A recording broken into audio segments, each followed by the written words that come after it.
우리가 이제 앞으로 이제 뭐 산지나 공부하겠습니다만은 우리 공익용 산지라고 있거든요. 개발 안 되는 공익용 산지. 공익용 산지인데 공익용 산지 안에 산림보호구역이랑 지정돼서 우리 앞으로 공부할 거예요. 우리나라에서 규제가 강한 것 중에 3등 안에 드는 거. 산림보호구역 되는 거예요. 개발 제한 구역보다 더 해요. 개발 제한 구역 한 15등 할 걸. 한 400개 중에요.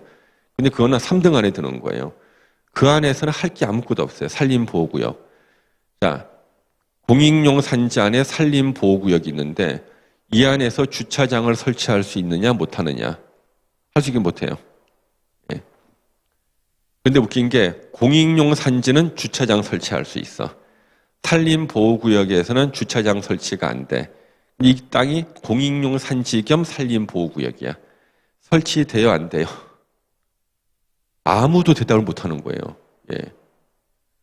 그런데 우리 법에 딱 한 줄이 있어요. 공익용 산지라도 산림보호구역인 경우에는 산림보호법에 따른다 돼 있어요. 그걸 아무도 못 찾는 거야. 그래서 산림보호구역에서는 주차장 설치 금지이기 때문에 결국 그 땅은요. 산림보호법에 따라 공익용 산지라도 산지관리법이 적용되는 게 아니에요. 주차장 설치 금지예요. 근데 주차장을 설치했어. 왜? 저기 공익용 산지라는데 공산지야. 산지관리법과 주차장을 설치할 수 있다고 돼 있는데 공익용 산지 설치할 수 있다. 공익용 산지라도 산림보호구역은 산지관리법이 적용되지 않고 산림보호법이 적용되고 산림보호법에는 주차장 금지가 된 거예요. 여기까지는 또 이해가 돼 이제. 더 웃긴 거. 그래서 주차장을 갖다 설치한 일단 불법이죠. 근데 산림보호구역이 지정이 해제가 돼버렸어. 풀렸어요. 그럼 이제 주차장은 남아있잖아요. 산림보호구역 해제가 됐지만 아직 공익용 산지 남아있죠. 공익용 산지에서는 주차장 설치할 수 있잖아. 아주 복잡하죠. 이런 것들. 그 다음에 나무를 뱄대요.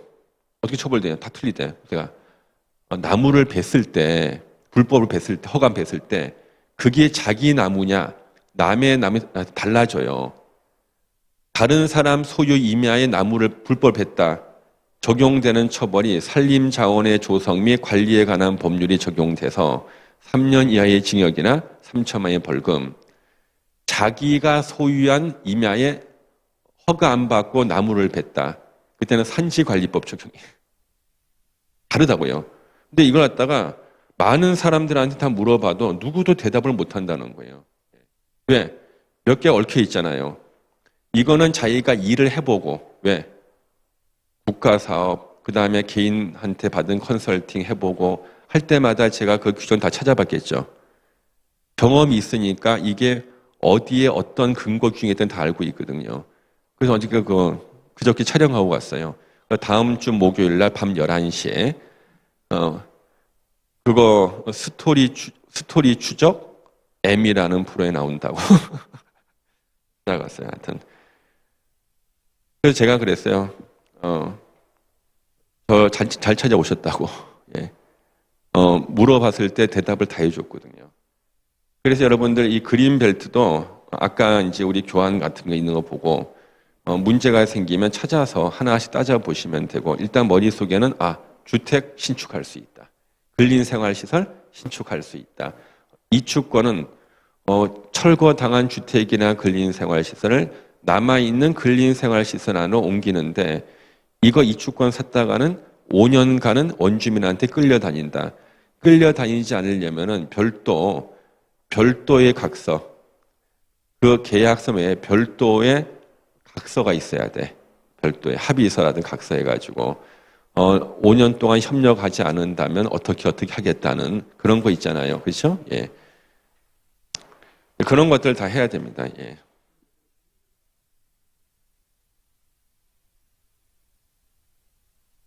우리가 이제 그린 벨트 안에서요.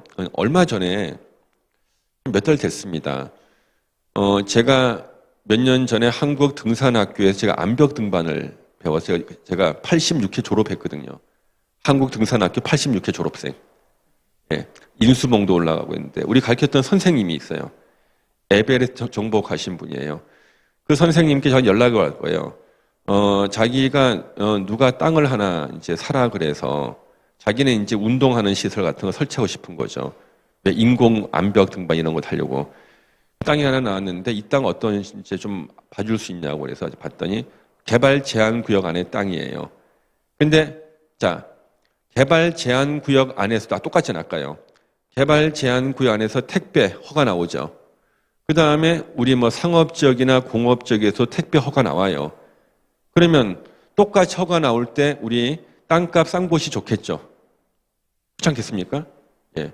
단지 거리는 요거는 한 가운데 있고 요거는 약간 한 뭐 1km 정도 떨어져 있을 뿐인데 땅값은 뭐 3분의 1도 안 돼요. 쉽게는 어떻게 10분의 1이에요. 예. 그러면은 내가 원하는 건물을 지으려고 할 때 똑같이 허가가 나온다 그러면은 값이 싼 땅을 찾잖아요. 그게 만약에 그린벨트에 허가 나온다 그러면 저라도 그린벨트 그 땅을 사겠죠. 그렇지 않겠습니까? 거래가 이루어지는 거예요. 그래서 거래가 이루어지길 때 사람이 사는 사람 입장에서는 이게 허가 나오는지 안 나오는지. 그럼 여러분들은 개발 제한 구역의 지정 및 관리에 관한 특별 조치법을 찾아보면 된다. 이 사실 아시잖아요. 그리고 이런 것도 있다는 것도 알아. 그분들은 본인이 이렇게 보다가 잘 모르는 것은 딱 찍어서 들고 가서 담당 공무원한테 요거 허가 나옵니까? 물어봐도 되잖아요. 말해줘요, 담당 공무원이요. 그런데 여러분들이 아무것도 모르고 저희 개발 제한 구역 이거 허가 나옵니까? 그러면 뭐라 얘기를 하는데 무슨 말 알아들을 수가 없어. 담당 공무원이 있었다 보고 이 사람이 전혀 모르는 사람이라서 어차피 내가 1시간을 설명하든 5분을 설명하든 이해 못할 사람이라 그러면요 5분 설명하고 돌려보냅니다. 예. 근데 이 사람 입에서 먼저 자 이거 개발 제한 구역에서 이 특별조치법에서 요거는 이제 근생이니까 이거 허가 나오지 않을까요? 근데 허가 종류 중에서 이런 것에 해당되지 않을까 그러면 이 사람은 이미 다 알아보고 온 사람이거든요. 그럴 때는 자세하게 설명을 해줘요. 예. 예. 그리고 이제 본인도 잘 모르겠다 싶으면은 이제 글쎄요 이렇게 하거든요. 근데 글쎄요 하는 순간이 이제 우리들한테는 좋은 거 어떻게 보면은요. 예. 명확하지 않은 규정들이 있잖아요. 그럴 때는 이 담당 공무원이 도장을 찍어줄 만한 근거 자료를 만들어줘야 돼요. 근거를 만들어줘야 돼. 다른 데서, 다른 지자체에서 사례라든가 이런 것들이 있죠. 판례라든가 해서, 요거는 개발 제한구 허가받은 사례가 있습니다. 갖다 주면 도장 찍어주는데 본인이 스스로 근거를 찾아서 허가 내주진 않아. 이해되십니까? 이렇게요? 그래서 똑같이 허가 나올 때는 값이 싼 땅. 예. 하다못해요. 우리 상업지역에서도 근생 허가 나오잖아요. 상업지역 평당 5천만 원 하고 지금 평당 50만 원이야. 야, 똑같이 나는 어디에 설치해도 되는데 예. 평당 50만 원이 더 낫죠. 5천만 원보다는요. 그래서 근린생활시설 중에서 필요한 것들 자기가 확인해 보고 값이 싼 땅을 찾다 보니까 이제 개발 제한국이 들어오는 거예요. 근데 문제는 있죠. 그걸 업종을 하다가 망했어. 다른 곳을 바꾸려고 그러는데 바꾸려는 게 허가가 안 나오는 수가 있죠. 그런 이제 문제점은 있죠. 예.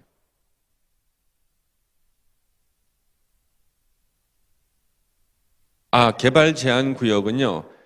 아까 나왔잖아요. 개발 제한 구역 뭐 지정 당시 거주자 막 그랬잖아요. 지정 당시 거주자가 엄청나게 많아요. 개인 땅들. 그다음에 국유지도 있고요.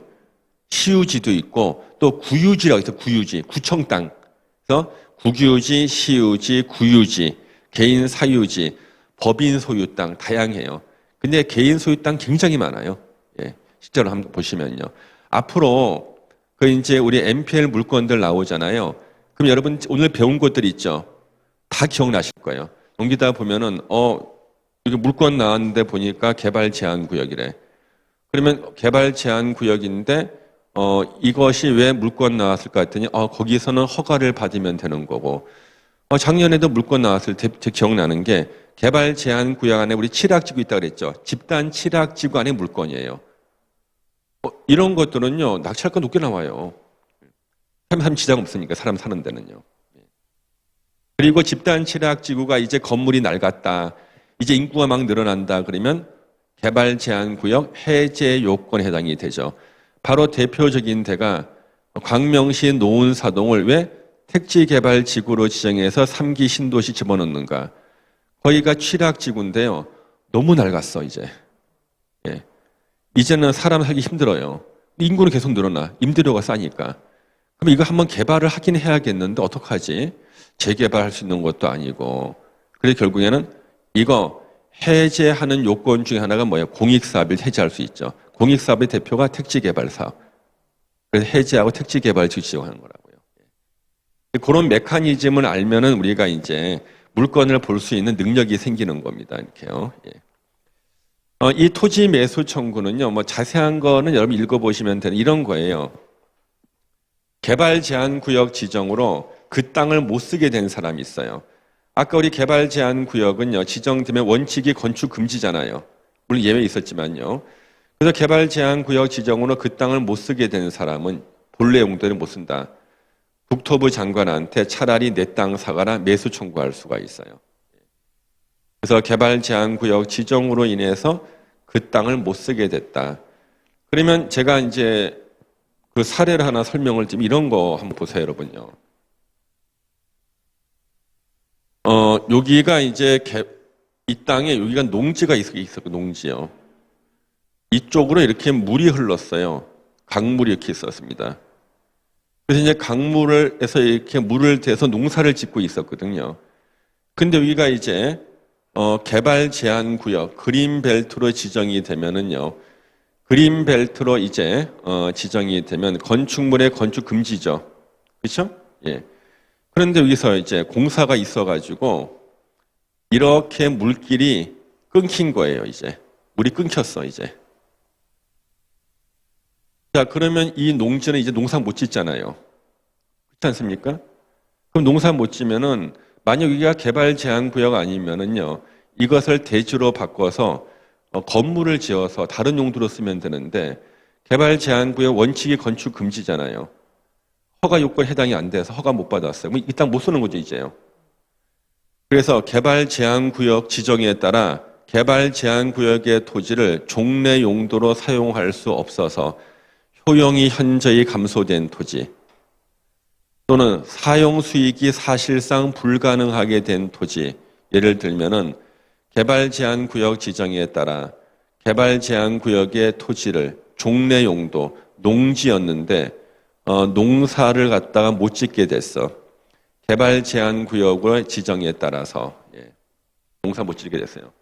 개발 제한 구역 지정했습니다. 그러니까 일반인들은 건물 못 짓고 여기다 각종 공공시설 들었었죠. 개발 제한 짓는 거. 그러다 보니까 물길이 끊겨버렸어. 그러면 이때 이 농지는요, 이제 농사 못 짓잖아요. 예. 그래서 여러분 개발 제한 구역 안에 각종 혐오시설 많이 들어옵니다. 그린벨트 안에요. 그래서 개발 제한 구역 지정으로 지정되기 전에는 농사 잘 지었는데 지정되고 나서 공공시설 막 들어오고 해가지고 물길 끊겨가지고 그 토지를 농지를 종래 용도로 사용할 수 없었어요. 사용수익이 사실상 불가능해. 그러면 농지를 대지로 바꿔서 건물 지으려고 봤더니 개발 제한 구역에서는 건축이 원칙 금지야. 예외적으로만 허용되는데 요건에 해당이 안 돼. 그 땅은 이제 아무 쓸모없는 토지가 돼버렸어요. 이럴 때는 개발 제한 구역 지정한 국토부 장관한테 차라리 내 땅 사과를 할 수 있다. 예. 그 다음에 또 누구나 할 수 있는가? 예. 그걸 갖다가 못 쓰게 되기 전에 토지를 산 사람과 그 사람으로부터 상속받은 사람은 다 매수 청구할 수 있어요. 이게 매수 청구입니다.